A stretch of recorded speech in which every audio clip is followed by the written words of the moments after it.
How do you, an agency, a government agency, set up by government, run by government, going to rate government bonds? Is this a case where the government shouldn't enter into or play in the space of the private sector? When it comes to participating in certain aspects of regulation and the market, I prefer the private sector to drive it.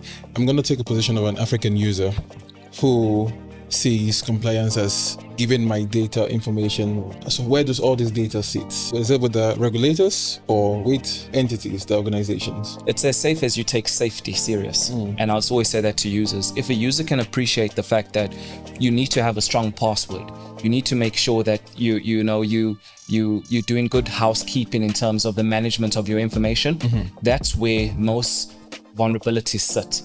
Because by the time it comes to us or by the time it goes to the regulator, it's always a user either complaining and saying, this is what happened to me. And then when we unpack in that question, we're like, but what happened before it happened to you?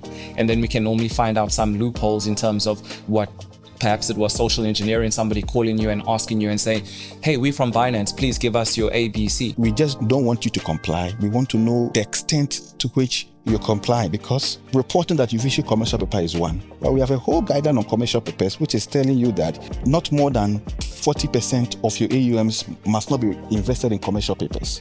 Really? And so some people can issue more commercial papers than necessary, and then they will underreport it to the regulator.